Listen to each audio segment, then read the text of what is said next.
Goeiedag, liewe luisteraars. Ek groet u weer eens in die lieflike naam van ons Here Jesus. Nou vanmôre gaan ek 'n bietjie met u praat. Ons gaan Handelinge 6 lees vanaf vers 1 tot vers 15. En ek gaan 'n bietjie met u praat oor die 12 apostels wat al die verantwoordelikheid eers alleen gedra het. Hulle moes alles doen na die stigting van hierdie Handelinge gemeente. En hulle take het te veel geraak en hulle het onder leiding van die Heilige Gees besluit om die hele gemeente bymekaar te roep en te sê ons moet 7 manne kies wat vir ons help in ons verantwoordelikhede en ons take, sekere take. Ons gaan daaroor praat vanmôre. En toe het Petrus baie duidelik God se standaard voorgehou vir daardie manne wat gekies moes word, daardie 7 manne. En ek gaan 'n bietjie met u praat oor God se standaard vir sy volgelinge. U moet 'n bietjie kyk hoe baie word daar gepraat van disippels in hierdie gedeelte wat ons lees. Die disippels van die Here, dis volgelinge van Jesus. Wanneer iemand 'n disipel van Jesus is hy 'n volgeling van Jesus. Of wanneer iemand 'n volgeling van Jesus is hy 'n disipel van Jesus. Nou kyk 'n bietjie, hoe baie word daar na die disippels verwys. Almal van daardie gemeente was inderwaarheid disippels, mans, vrouens en kinders, almal wat Jesus gevolg het. Kom ons lees dit, Handelinge 6 vanaf vers 1 tot 15. En in die dae, toe die disippels vermeerder het daar 'n murmurering ontstaan van die Grieksprekende Jode teen die Hebreërs, omdat hulle weduwees in die daaglikse versorging oor die hoof gesien is.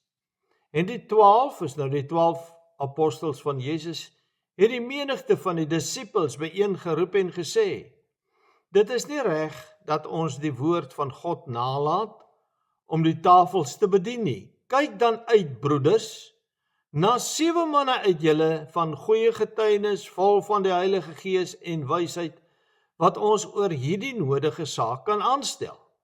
Maar ons sal volhard in die gebed en die bediening van die woord, en die woord het byval gevind by die hele menigte, en hulle het gekies Stefanus, 'n man vol van geloof en van die Heilige Gees, en Filippus en Prochorus en Nikanor en Timon en Parmenas en Nikolaus, 'n Jodegenoot uit Antiochië, wat hulle voor die apostels gestel het, en hulle het gebid en hulle die hande opgelê.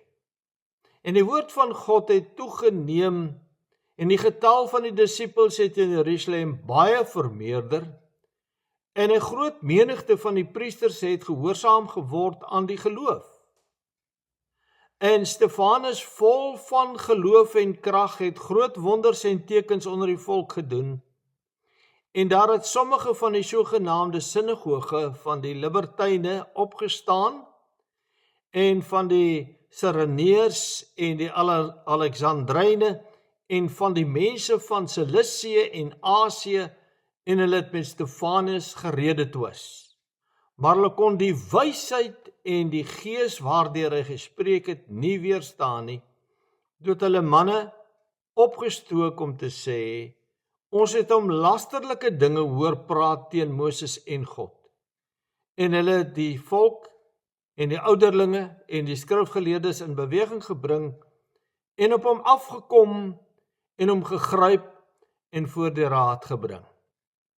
En hulle het valse getuies laat optree om te sê, die man hou nie op om lasterlike dinge te praat teen hierdie heilige plek en die wet nie, want ons het hom hoor sê, hierdie Jesus, die Nasarener, sal hierdie plek afbreek en die sedes van Moses wat aan ons oorgelewer is, of wat hy aan ons oorgelewer het, verander. En terwyl almal wat in die raad sit, hulle oë stip op hom hou, sien hulle dat sy gesig soos die gesig van 'n engel was. Kosbare gedeelte weer eens, kom ons bid net saam. Here, ons wil vanmôre vir u dankie sê dat daar soveel dinge in u woord is wat vir ons kosbaar is wanneer ons dit lees en nog meer kosbaar is wanneer ons dit ondersoek. Ons praat vanmôre oor die gemeente van Handelinge, hierdie eerste Handelinge gemeente, En die 12 disippels wat hoofsaaklik die woord bedien het, maar ook die versorging van die gemeente moes doen, en besef het dat hulle nie alles alleen kon doen nie. Daarom moes hulle manne kies, 7 manne, soos wat Petrus gesê het, met sekere goddelike standaarde wat aan hulle voorgehou is, om disippels te kies, om manne te kies, wat vir hulle in hierdie taak kon help, die verantwoordelikheid, sekere verantwoordelikhede uit hulle hande kon neem. Ons wil bid, Here, dat U vanmôre, wanneer ons praat oor God se standaard, aan elke volgeling of elke disipel van U, dat U met ons sal kom praat, dat U ons sal kom leer, dat U ons sal kom onderrig, maar Here, dat U ook ons harte sal aanraak, dat ons nie net hoorders van die woord sal wees nie, maar ook daders sal word. Ons bid dit in Jesus se naam, met danksegging. Amen. Ek hou net weer 3 verse uit ons geleesde gedeelte aan u voor, en dit is natuurlik Handelinge 6 vers 1 tot 3. Kom ek lees dit weer vir u, daar staan geskryf, en in die dae, toe die disippels vermeerder het, toe die disippels, die volgelinge van Jesus vermeerder het, het daar 'n murmurering ontstaan van die Grieksprekende Jode teen die Hebreërs, omdat hulle weduwees in die daaglikse versorging oor die hoof gesien is. So daar het nie so versorging plaasgevind soos dit moes wees nie, van die weduwees nie. Vers 2 sê, en die 12, dis nou die 12 apostels, het die menigte van die disippels bijeengeroep en gesê, die menigte van die disippels, dis die gemeente, by mekaar geroep en gesê, dit is nie reg dat ons die woord van God naalaat, om die tafels te bedien nie. Kyk dan uit, broeders, na 7 manne uit julle, van goeie getuienis, vol van die Heilige Gees en wysheid, wat ons oor hierdie nodige saak kan aanstel. En ja, ons praat vanmôre oor 'n baie belangrike onderwerp, en dit naamlik God se standaard vir sy volgelinge. Ons kan ook sê God se standaard vir sy disippels. Nou vriende, ek besef elke keer, wanneer ek 'n nuwe boodskap uit die boek Handeling uitwerk, soos die Here my dan lei om 'n spesifieke boodskap te bring, dat ek self soveel leer uit die ontstaan van die Christelike kerk, of die eerste gemeente, Handelinge gemeente, en hulle geestelike ervarings na die uitstorting en die vervulling met die Heilige Gees. Daar's soveel om te leer. Ek kan preek soveel as wat ek wil, maar ons gaan elke keer iets nuuts leer. Dis waaroor die woord van die Here so kosbaar is. Vanmôre se boodskap vat ons so 'n bietjie verder op 'n belangrike geestelike en lewensverrykende pad, want dis niks anders as dit nie, dis 'n geestelike lewensverrykende pad. Nou, u sal onthou dat ek laas Sondag met u gepraat het oor die disippels van die Here Jesus, by name Petrus en Johannes, wat op aanbeveling van Gamaliel, 'n gerespekteerde en hooggeagte Fariseer, die Joodse raad oortuig het. Hy het die Joodse raad oortuig om met versigtigheid op te tree en versigtig te handel teenoor Petrus en Johannes, sodat die Joodse raad hulle slegs laat slaan het en toe beveel het om nie verder Jesus onder die volk te verkondig nie. Hulle slaan hulle sê, okay, nou bly julle stil, nou verkondig julle nie Jesus verder nie. Maar hulle het onmiddellik daarna voortgegaan, om elke dag in die tempel en van huis tot huis die evangelie van Jesus Christus te verkondig, want hulle het gesê, hulle wil aan God meer gehoorsaam wees as aan mense. 'n Boodskap wat ons met moet saamvat, om aan God meer gehoorsaam te wees as aan mense. Hulle sal die woord bly verkondig, want dit is God se opdrag. Maar vanmôre het ons in Handelinge 6 vers 1 gelees, dat die gemeente van Handelinge vinnig gegroei het. Want daar staan geskryf, en in die dae toe die disippels vermeerder het. Ons weet hoeveel hulle was nie, maar hulle was 'n hele paar duisend. Toe hulle vermeerder het, het almal, mans en vrouens, het hulle by mekaar gekom, hulle was baie gewees, hulle het almal Jesus gevolg en hulle was almal disippels van Jesus. Maar saam met die groei van hierdie gemeente, het daar ook probleme ontstaan, soos in enige ander Christelike kerk of enige ander gemeente van Christus. Nou hierdie Handelinge gemeente of eerste Christelike gemeente het hoofsaaklik uit geredde Jode bestaan. Hoor mooi, hierdie Handelinge gemeente het hoofsaaklik uit geredde Jode bestaan, wat heiliges, gelowiges en later ook Christene genoem is. By baie Jode het hulle ook bekend gestaan as Nasareners vanweë die feit dat hulle met Jesus van Nasaret verbind is. Daarom het hulle die volgelinge van Jesus ook Nasareners genoem, want hulle het hulle met Jesus van Nasaret verbind. Petrus en veral Paulus het eers later gefokus op die heidene, om natuurlik die evangelie van Jesus ook aan die heidene te gaan verkondig. Ons is deel van die heidense nasie, soos ek het al baie vir u gesê het, en is met vir Petrus en veral vir Paulus dankbaar wees dat hulle die evangelie na die heidense nasies oorgedra het. Maar hierdie Handelinge gemeente het uit twee strome Jode bestaan, naamlik die Jode van Palestina. Dit wil sê die Jode van Jerusalem wat Hebreeus sprekend was. Hulle het hoofsaaklik Hebreeus gepraat. Dit was die Oud-testamentiese taal Hebreeus. Die ander stroom was die Grieks sprekende Jode wat in 'n diaspora gewoon het. Met ander woorde was hulle wat in ballingskap was, weggevoer was in ballingskap en later teruggekeer het na Israel toe. Hulle was die diaspora gewees en hulle was die Grieks sprekende Jode gewees. En daarom was die Ou Testament oorspronklik in Hebreeus geskryf en die Nuwe Testament in Grieks geskryf.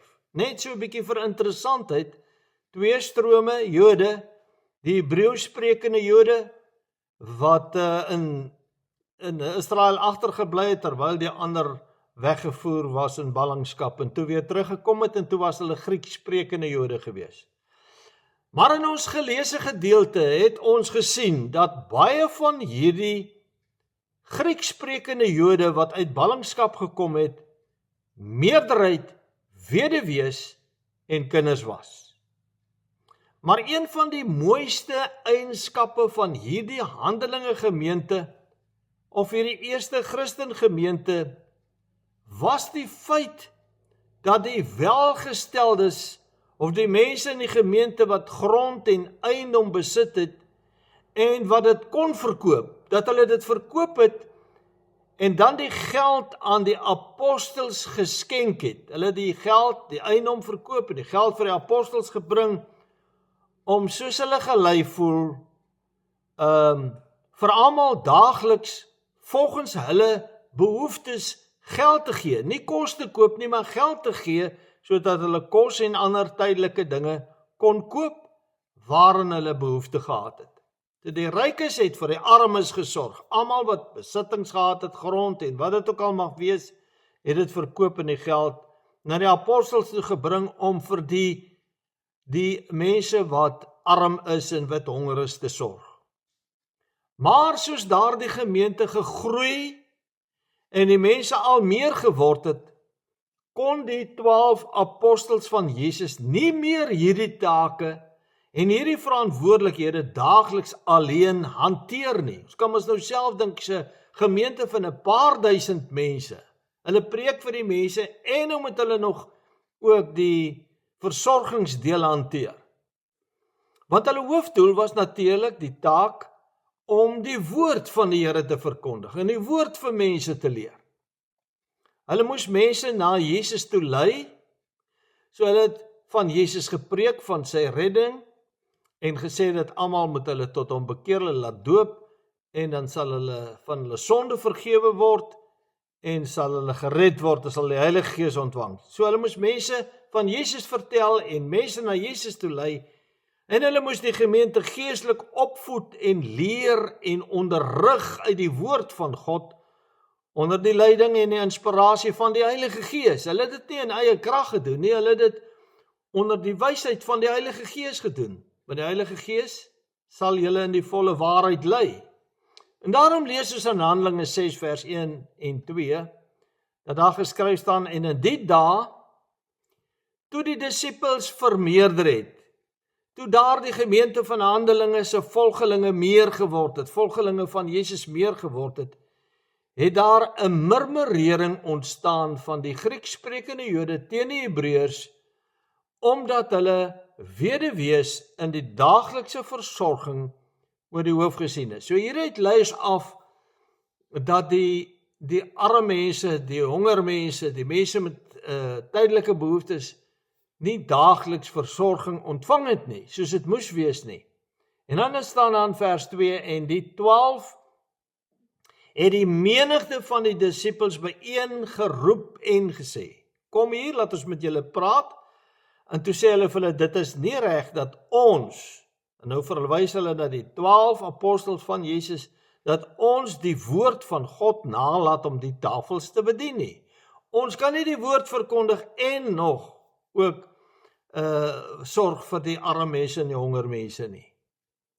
En toe roep hierdie 12 apostels van Jesus, almal wat ook volgelinge, of soos wat die woord sê, disippels van Jesus was, roep hulle by mekaar. Handelinge 6 vers 1 sê, en hulle het die menigte van disippels byeengeroep. Interessant hoe die ou vertalinge stel, die menigte van disippels het hulle byeengeroep. 'n ander vertaling sê, hulle het almal by mekaar geroep wat volgelinge of disippels van Jesus was. So ons kan sê die hele gemeente, want almal wat hulle as deel van daardie gemeente beskou het, was volgelinge en disippels van Jesus. En 'n kommentaarskrywer sê, hulle het die hele gemeente by mekaar geroep. So kom ons aanvaar, dit was die hele gemeente wat daar was, almal wat daar kon wees, en toe volg die opdrag. Handelinge 6 vers 2 tot 4.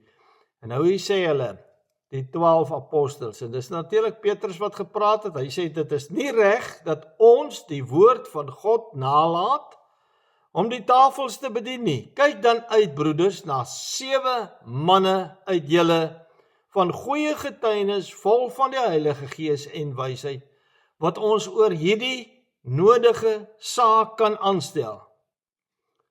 En dan sê hy, maar ons sal volhard in die gebed, dis nou na hulle wat hy verwys, die apostels, ons sal volhard in die gebed en die bediening van die woord. Dis ons taak, om te bid vir julle, om die woord te bedien, en die woord het byval gevind by die hele menigte, met ander woorde, by die hele gemeente wat daar was, en hulle het gekies. Hulle het toe nou hierdie 7 disippels gekies, soos hulle gelei gevoel het.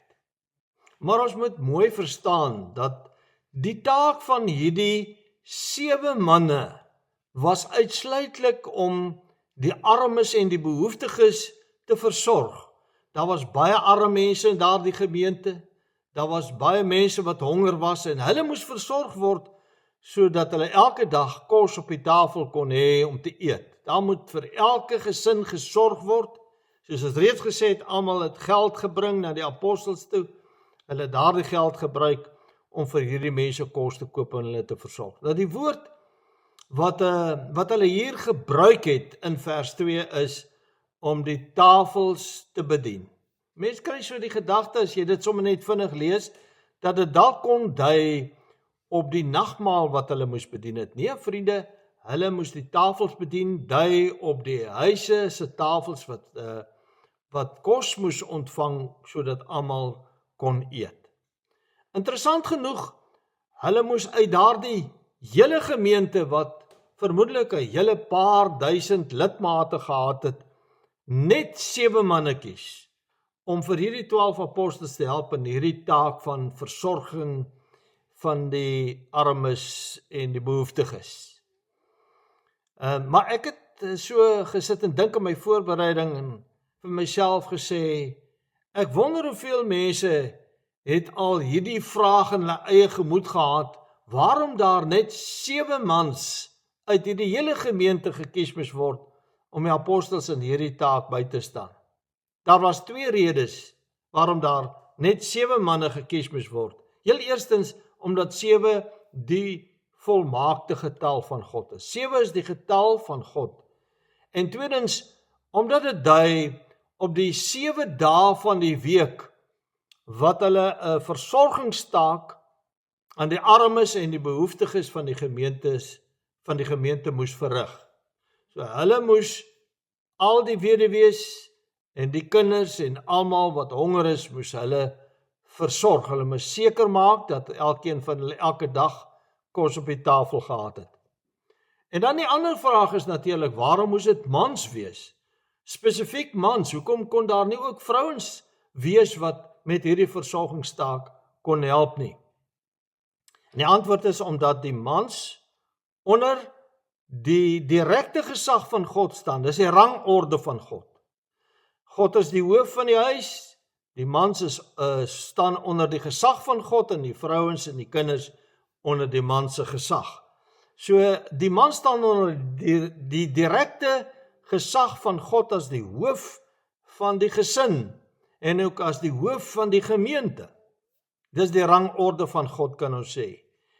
En as die man met God wandel, en dis baie belangrik dat ek dit moet beklemtoon, as die man met God wandel, dan kan hy ook sy gesin in die vrese en in die weë van die Here lei. Baie belangrik dat ek en jy as mans die Here moet vrees en die Here moet dien. Ons sien dat dit nie meer so in die dag en die tyd is wat ons lewe, dat die mans die Here dien is vir al die vrouens. As 'n groot wanbalans kan ek amper sê. As die man God vreesend wandel, dan sal hy ook sy gesin leer om in die vrees van die Here te wandel.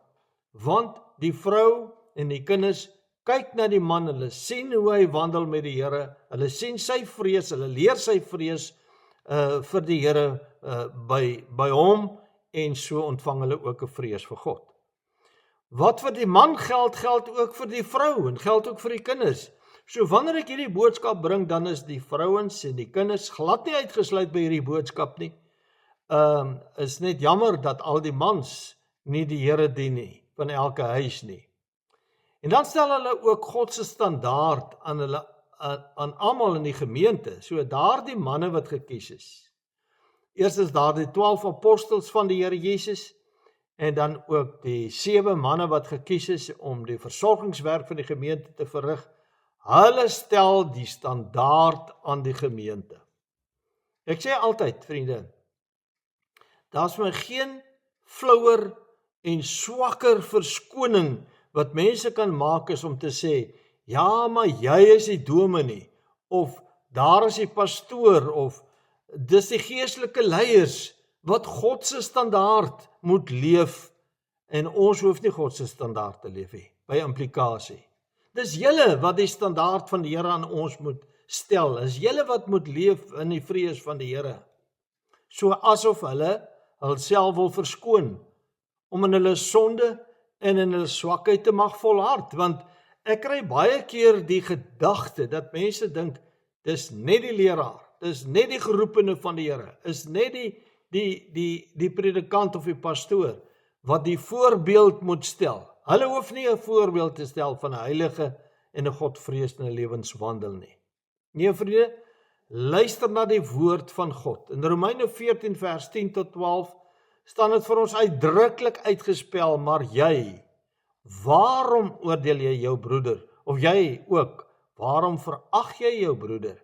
Want ons sal almal voor die regterstoel van Christus gestel word. Nou die regterstoel is die plek waar God se kinders sal verskyn voor Christus en waar hulle loon sal ontvang vir hulle werk op aarde. Hy sê, ons sal almal voor die regterstoel van Christus gestel word, want daar is geskrywe, so waaragtig as ek leef, sê die Here, voor my sal elke knie buig en elke tong sal God bely, en so sal elkeen van ons dan vir homself aan God rekenskap gee.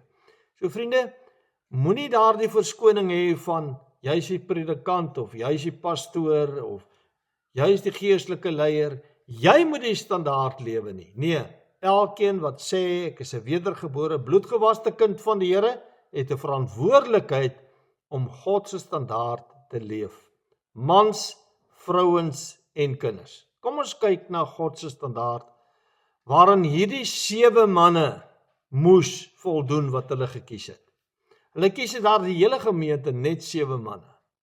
En dan wonder ek by myself, hoe heilig was hierdie manne? Want as hulle 7 manne, net 7 manne kies uit daar die hele gemeente, dan moes dit voorwaarlik, dit moes opregte manne voor die Here gewees het, heilige manne gewees het. Maar die eerste standaard of die voorwaarde vir standaard wat Petrus hier voorhou, hy sê, hulle moet manne van 'n goeie getuienis wees. Nou ek gaan 'n hele tydjie oor hierdie gedagte praat. Manne van 'n goeie getuienis. Die keuse wat hierdie Handelinge gemeente moes uitoefen om 7 manne te kies, was 'n hoë standaard, want hulle moes aan God se standaard voldoen. Wanneer die apostels hierdie standaard aan die gemeente voorhou, dan is dit nie hulle standaard nie, is God se standaard. Ons kan dus sê, hierdie 7 manne moes manne van God wees. Niks anders nie. Ek het 'n bietjie van interessantheid dat ek gaan kyk, in aanloop tot hierdie boodskap se voorbereiding, het ek 'n bietjie gaan kyk, hoeveel keer daarna manne verwys word as manne van God. Die heel eerste was Moses, en Elia, en Elisa, en Dawid, en Timoteus, en baie ander, wat as manne van God uitgespel word. Nou hierdie 7 manne moes manne van God wees.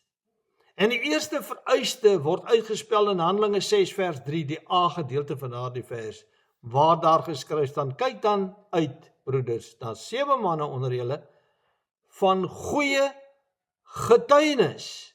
Daar moet goed van hulle gepraat word. Hulle moet hoog geag word. Hulle moet gerespekteer wees.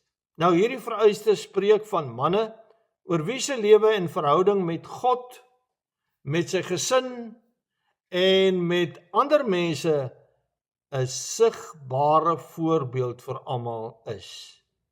In hulle verhouding met God, in hulle verhouding met hulle vrouens, in verhouding met hulle kinders, in verhouding met ander mense, moes hulle lewenswandel 'n sigbare voorbeeld vir die hele gemeente wees. Met ander woorde, kyk na manne wat sigbaar en hoorbare getuies vir Jesus is. Hulle lewe spreek daarvan. Daar's niks wat harder spreek nie, vriende, as ons lewe. Mense lees die Bybel, maar jou en my lewe is partykeer 'n sterker voorbeeld. En dit spreek hard tot mense se lewens. Hulle moet manne wees wat waarlik heilig is, want alles gaan oor 'n heilige lewenswandel, 'n heilige standaard wat hulle moes handhaaf. Paulus stel ook God se vereistes en standaard vir ouderlinge. Nou verwys ek na Paulus, stel sy God se standaard vir ouderlinge, en dan as ons praat van ouderlinge, dan is daar lerende ouderlinge en daar is dienende ouderlinge, wat take verrig, ander wat preek. En hy stel dit in 1 Timoteus 3.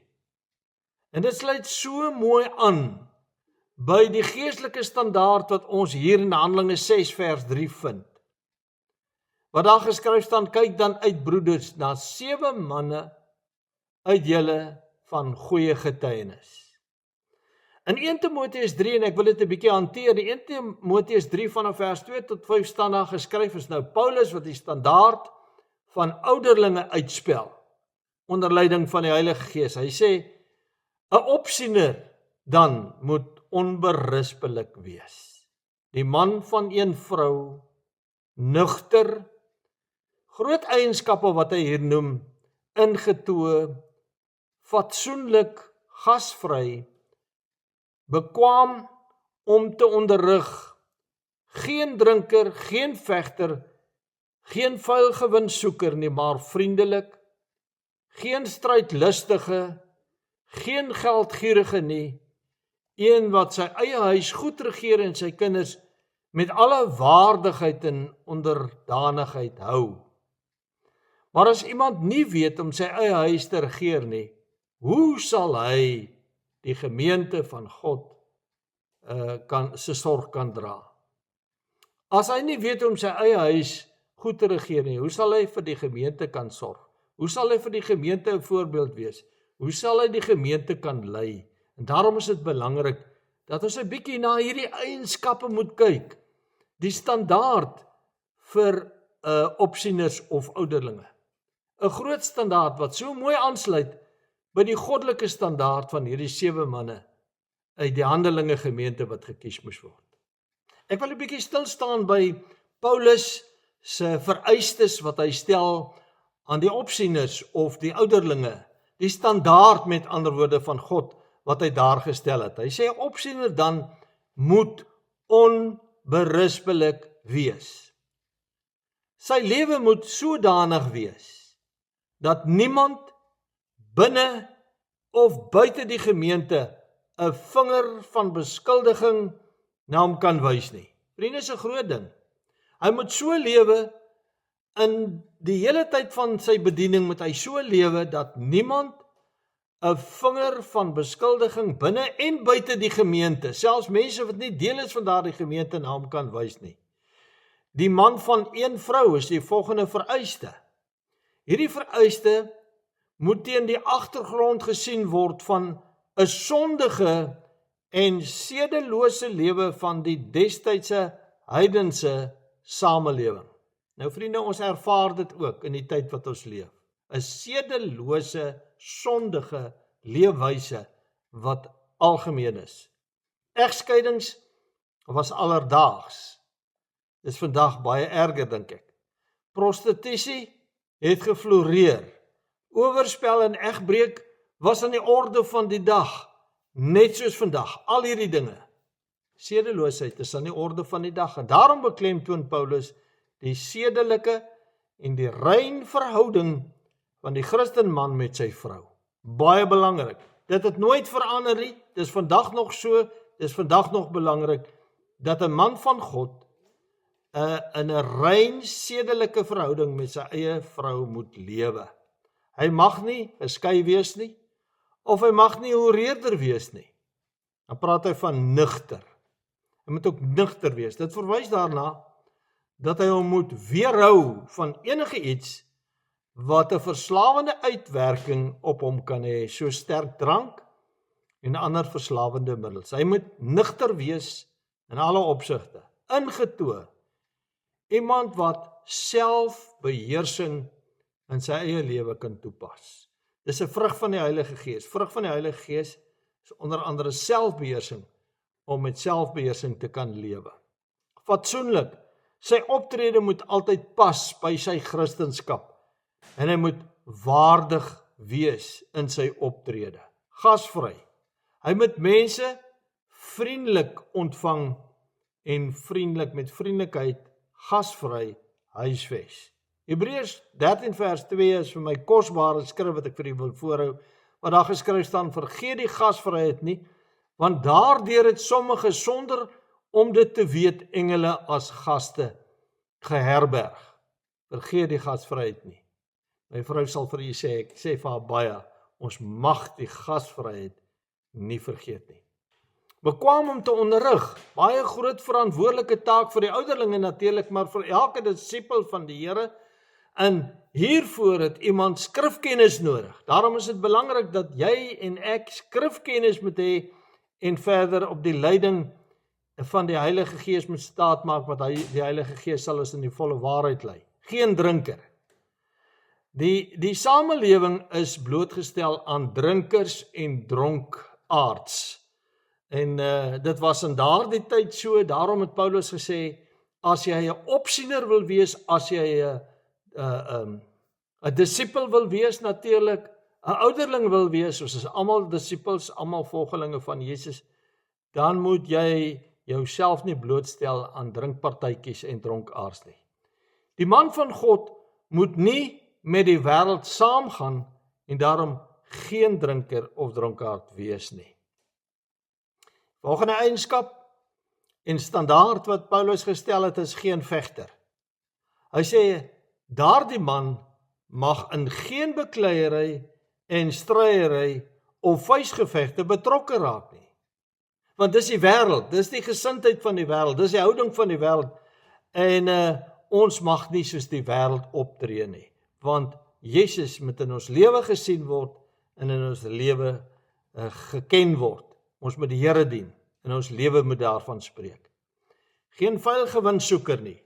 Hy mag dus by geen oneerlike sake betrokke raak of betrokke wees nie, maar vriendelik. Filippense 4 vers 5 sê, laat julle vriendelikheid aan alle mense bekend word, die Here is naby. Geen strydlustige, sê Paulus. Dis iemand wat altyd in argumente betrokke raak, wat hou van argumente en lief is vir redeneer, en lief is vir stry en selfs aggressief raak wanneer hy met ander mense in argumente betrokke raak.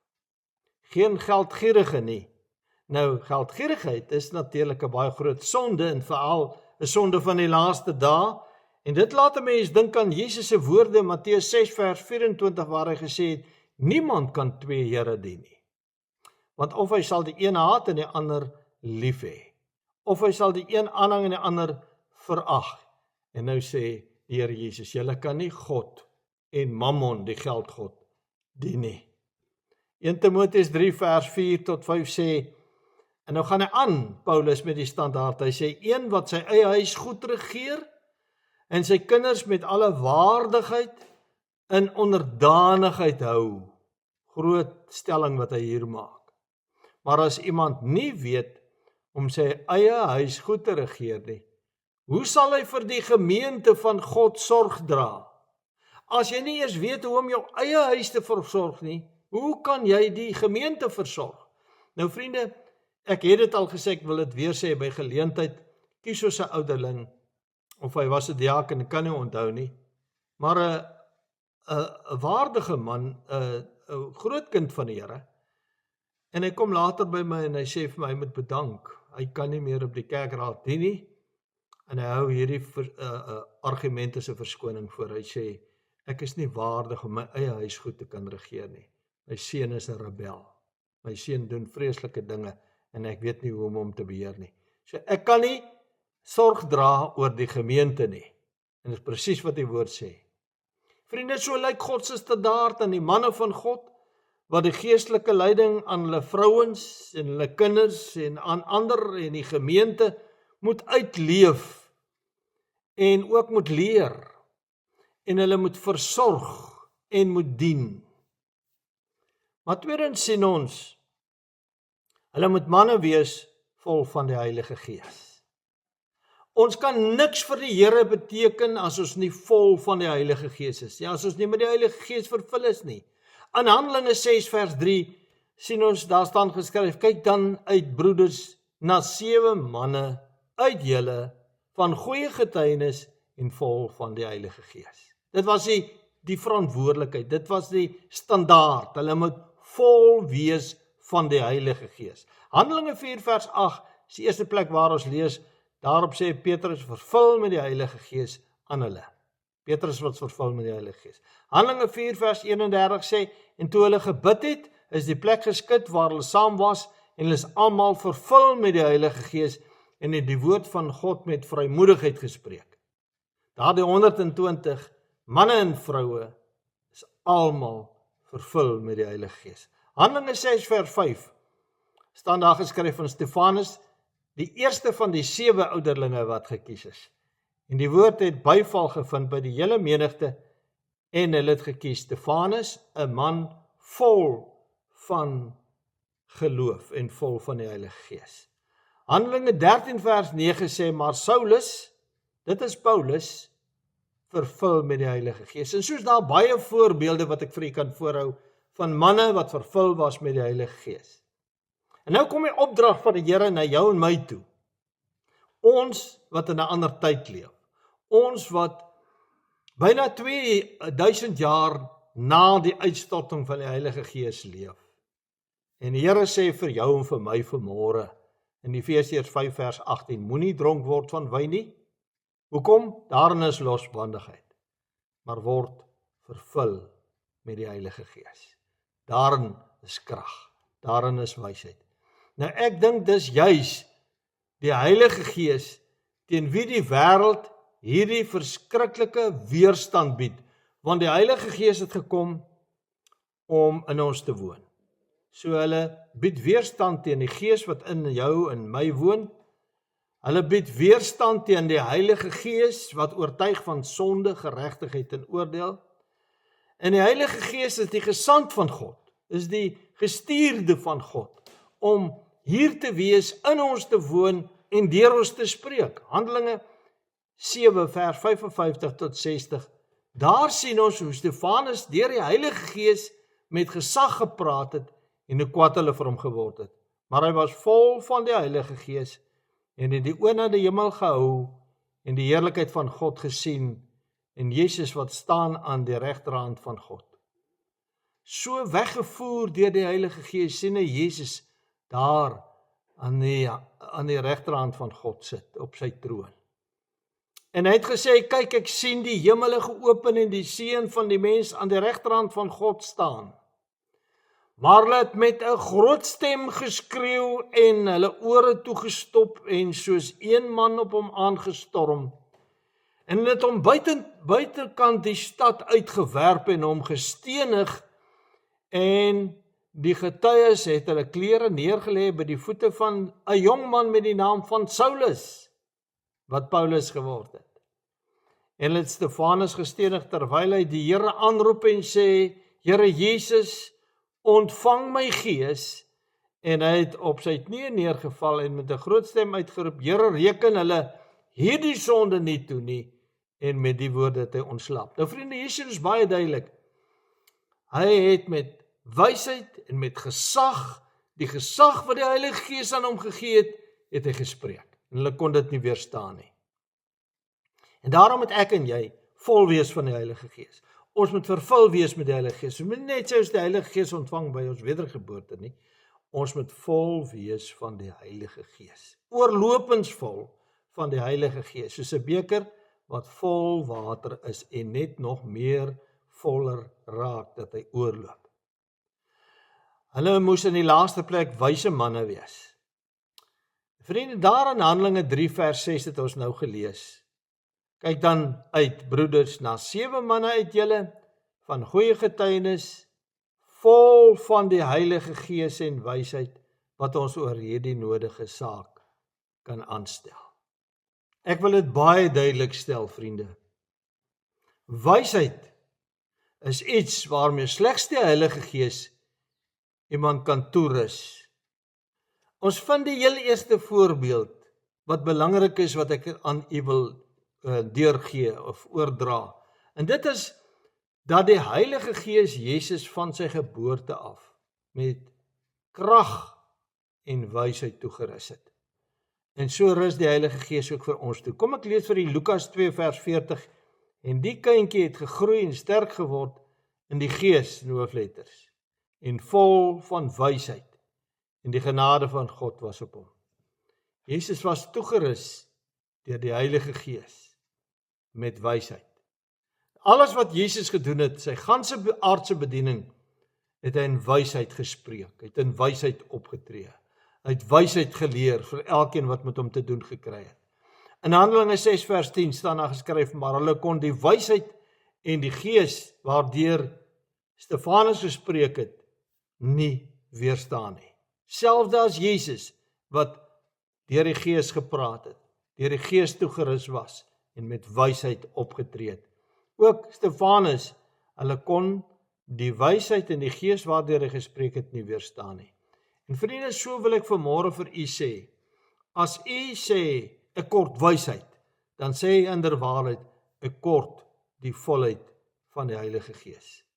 Maar as jy met wysheid optree, met wysheid spreek, op wyse maniere antwoord, op wyse maniere vir mense raad gee, op wyse maniere lering gee, dan moet jy weet, dis net die Heilige Gees wat jou en my kan toerus met die wysheid van God. Die Heilige Gees rus ons toe wanneer ons volheid ontvang. Gee aan ons krag, maar gee ook aan ons wysheid. Het jy daardie wysheid?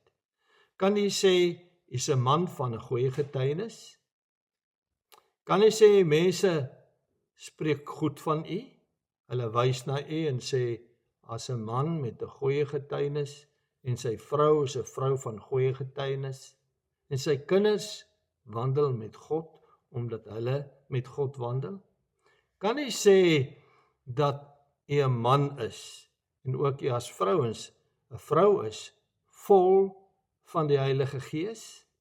Kan jy sê dat u 'n man en 'n vrou is wat met wysheid spreek wanneer u van die Here of sy woord praat? Met wysheid. Mag die Here aan ons genade gee dat ons eie lewe sal ondersoek en sê, Here, ek weet nie of ek 'n man of 'n vrou van goeie getuienis is nie. Ek weet nie of ek vol is van die Heilige Gees nie. Daarom sê die Heilige Gees, nie dronk word van wyn nie, maar word vervul met die Heilige Gees, sê die woord. En as u wysheid kort kom, dan skiet u tekort aan die volheid van die Heilige Gees. Want die Heilige Gees lei ons in die volle waarheid, sodat ons met wysheid kan spreek en met wysheid kan optree. Mag die Here genade gee, dat hy ook sy woord nie net sal hoor nie, maar dader sal word van sy woord. Kom ons bid saam. Here, dankie vir die kosbare woord en vanoggend. En ons eer U daarvoor. Leer ons om so te wandel, soos wat ons vanmôre U standaard in die woord gevind het. Ons bid dit in Jesus se naam. Met danksegging. Amen.